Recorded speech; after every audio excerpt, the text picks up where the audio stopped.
Thank you. Thank you all very much for joining us here this afternoon on such short notice. I just thought it was important for us to call this press conference. I know that there have been lots of conversations about a lot of different issues.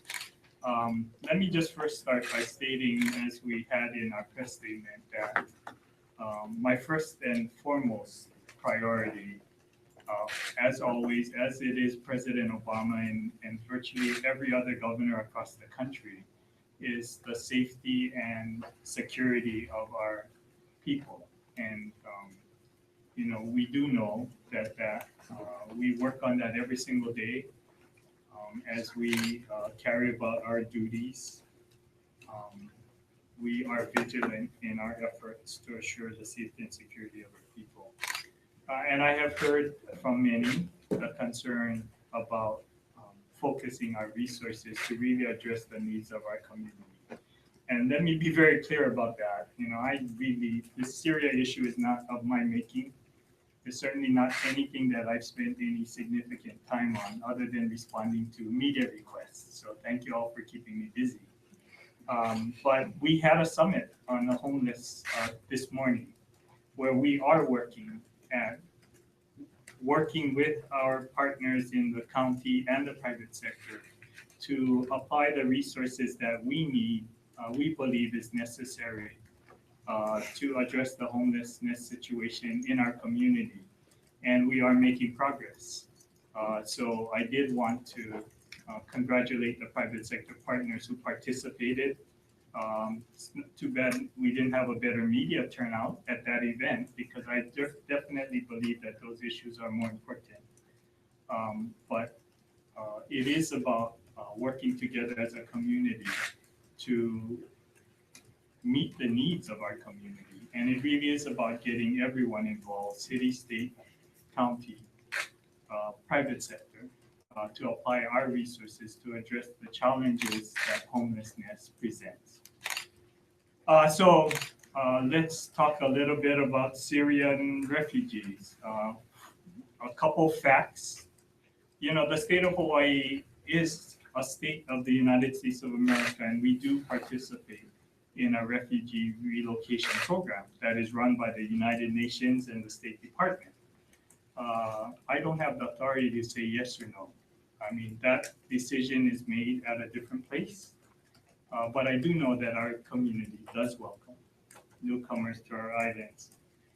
For a fact, in the last decade, 10 years, 21 refugees have been relocated to our community here in the state of Hawaii, and 0 are from Syria. I'm not aware of any specific efforts or plans to relocate to Syrian refugees to Hawaii, but there has been none in the past decade. So I was on a conference call with other governors and the White House to talk about the refugees and the process. And again, I reiterate the priority of the president, the priority of every single governor across the country is about the safety and security of our communities. The White House did provide some statistics. Since 2011, there have been 23,000 requests for refugee status referred from the United Nations. They're the first point of demarcation. There is a vetting process that the UN goes through, and there have been 23,000 or so requests for refugee admissions in the United Nations program. Of that number, 7,000, just over 7,000, made it through the initial screening process that the United States uses. It's a vigorous process that includes background checks and extensive vetting through all of the different agencies, Homeland Security, FBI, law enforcement. Of that 23,000 who sought refugee status, fewer than 2,000 were actually granted access to the United States. Okay, and again, 0 have been placed in Hawaii. The process is a process that is defined and created by Homeland Security, the State Department, the FBI's Terrorist Screening Center. That includes the Department of Defense, the National Counterterrorism Center, Department of Human Services, and Customs and Border Protection. So it definitely is an interagency effort made to vet those that seek refugee status. Um, there are a number of different criteria: age, race, religion, nationality, political affiliation. There is an intense interview process that is included in the vetting process. And then those that are deemed safe are allowed to seek refugee status in the United States. United States has 9 non-government organizations, private sector individuals who are the agents that deal with um, the relocation, refugee relocation. The State Department has 2 primary criteria for placing refugees. First, they must have a sponsor, such as a relative or a community group that would support the individual or the family that are being relocated. And then second, there must be a cultural network to support them in the community that they are relocated to.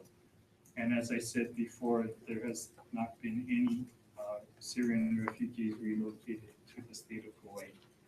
You know, I do understand that it's a different world that we live in today, that the specter of terrorists reaching into each and every community is a real possibility, regardless of all of our efforts to keep our communities safe.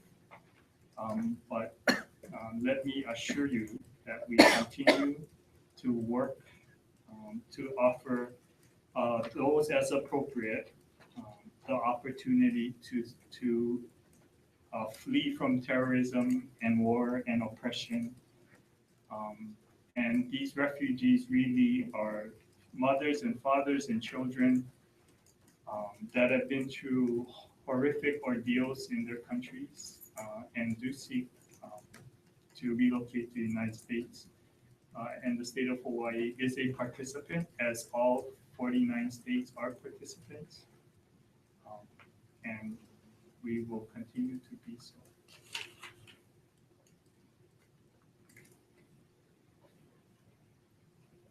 Questions? Governor, I know that you said that you don't have the authority to accept or deny refugees, but just last month in comments before Congress, James Comey, FBI director, said, quote, "If someone has never made a ripple in the pond in Syria in a way that would get their identity or their interest reflected in our database, we can query our database until the cows come home, but there will be nothing to show up because we have no record of them." In light of FBI director's comments, does that give you any pause at all? No, in fact, that question came up specifically on the conference call with the White House. And that database review is one of many steps. As I said, they do go through all of the known terrorist, but this is the FBI and the Homeland Security databases, but then they go through an extensive interview process. The criteria for seeking refugee status is that they have to prove that they have been a target of oppression or abuse in their countries. And there is an extensive interview process about their treatment in their home communities, their desire to seek refuge, and other questions that will be asked. So the database or the lack of information is just one of the many points that they view. And clearly, if somebody shows up as someone in the terrorist database, they would be rejected.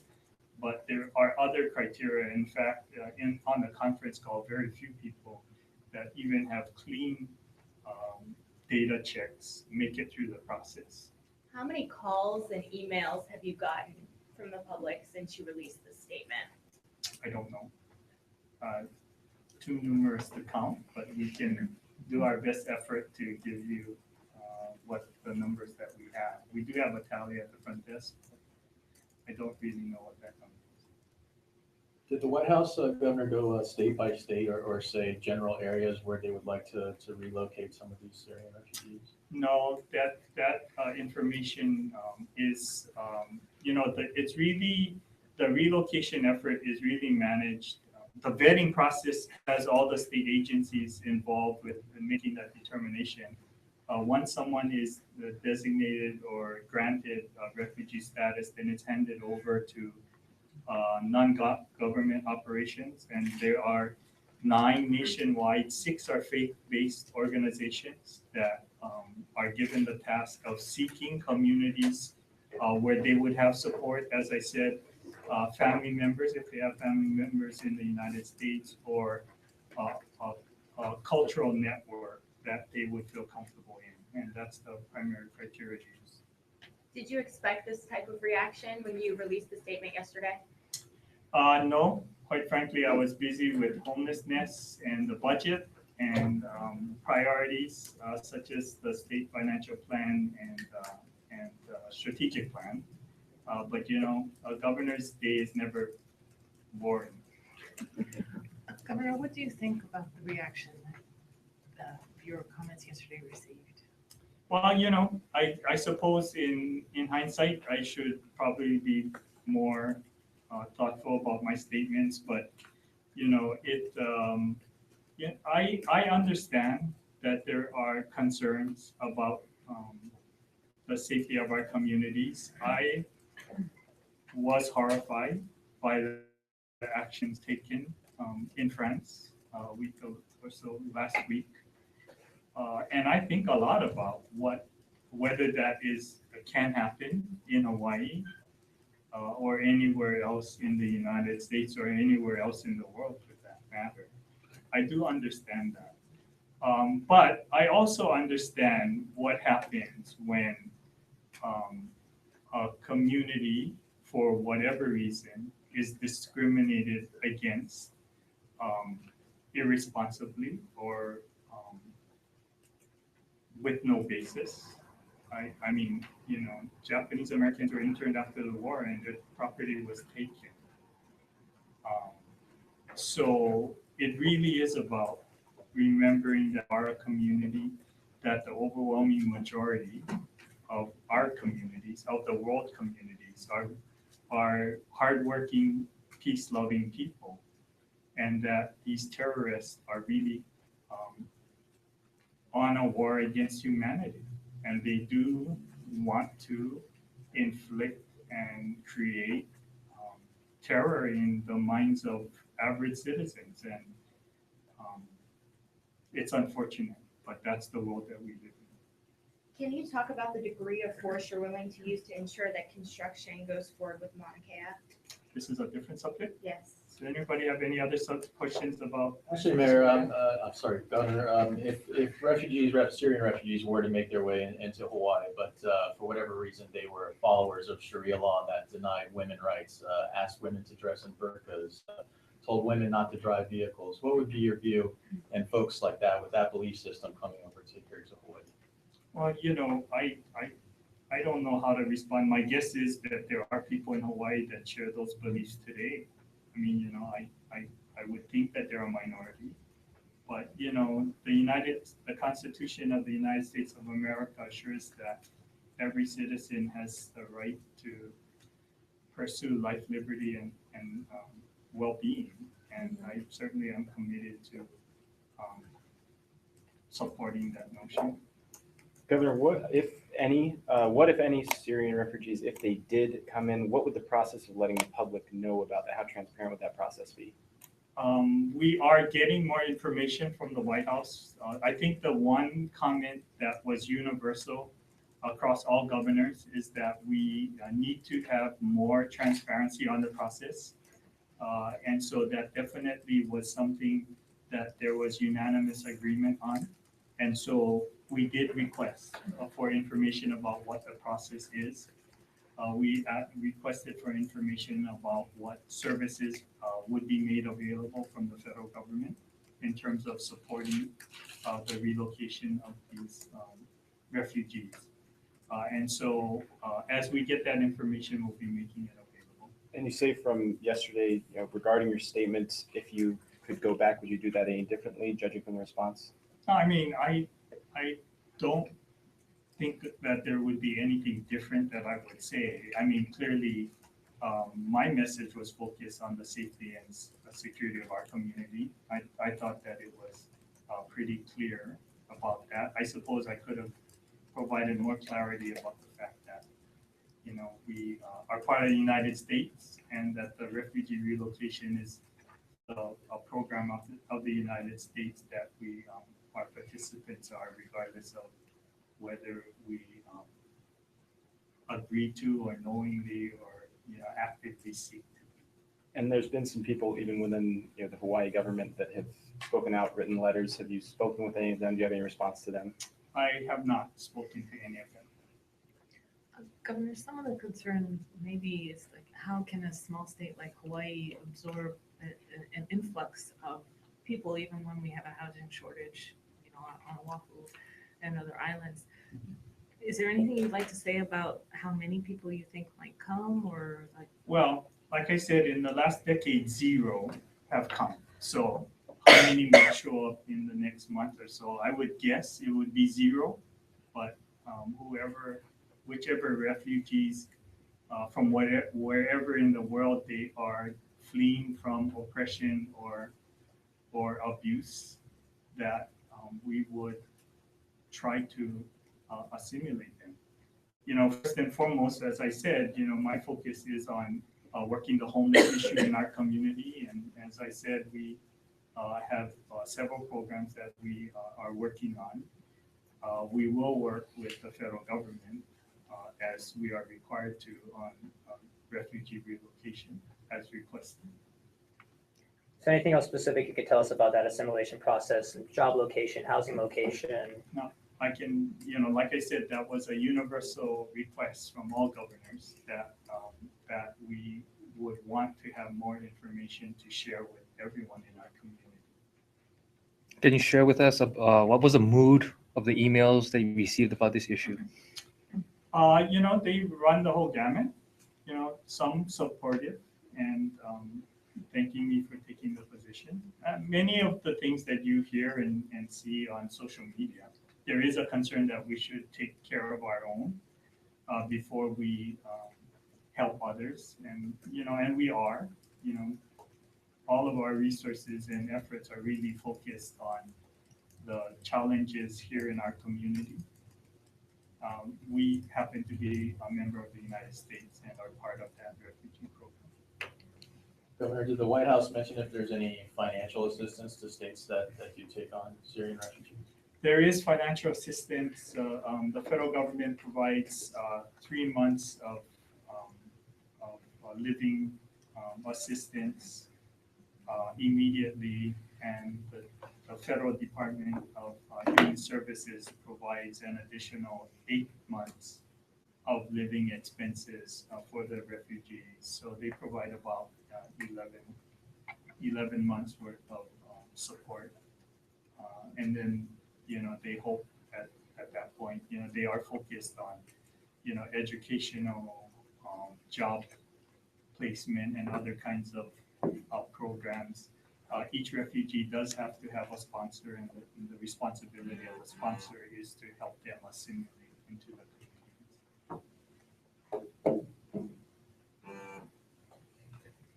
Anything else? Any questions off topic? Yeah, do you want to talk about Mauna Kea and the degree of force you're willing to use to make sure construction continues? We're not interested in a degree of force. We are interested in enforcing the law. And so we do have law enforcement personnel that will be made available and are available as the project moves forward. And we are making assessment. We work with law enforcement on the Big Island.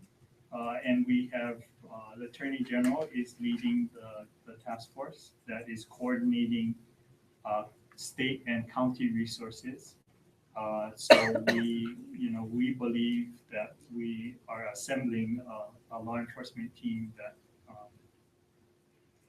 can be successful in providing access. Specifically, do you know how many law enforcement officers will be there? Nope. And then why did you let it be known that protesters, they were told in advance, basically, before construction started? Actually, TMT made the announcement that they would proceed. So I had nothing to do with that announcement. Governor, a lot of folks in the Native Hawaiian community are saying, why not just wait for the Hawaii Supreme Court to rule on the special use permit issue, the permit that allowed construction to proceed that was issued by the University of Hawaii. Did you counsel TMT planners at all about possibly waiting for that trigger, or how do you feel personally about waiting for that trigger before anything else happens on top of the ground? Well, I do have my own personal feelings, but I do believe that the project managers did consider waiting. I think that, the challenge with anything that's in the court system is that there really is no deadline. And so, they have waited for at least a couple weeks since the oral arguments. I'm not certain what their thinking was in terms of, I just want to remind you, they said that it really was about prep work, repairing leaking vehicles, and those kinds of activities that they would be doing on this segment of work at this time. So clearly, it is not the start of construction. And I would imagine that they are hopeful that the Supreme Court will render its decision. Seems like you're leaning towards, if you're making the decision on resuming construction, that you would wait for the Supreme Court rulings. Am I reading you correctly, that you would like to wait for the Supreme Court ruling for major Wow. construction here? Andrew, I guess the challenge, if you told me that the Supreme Court was ruling on Friday, then it's a trivial question. If you tell me that the Supreme Court's ruling a year from now, I think the question would be pretty straightforward. And unfortunately, we don't know. Anything else? Okay, my governor's office has received about 500 calls at the front desk today, so I think that was your question. Thank you, everybody. Thank you, Governor. Thank you.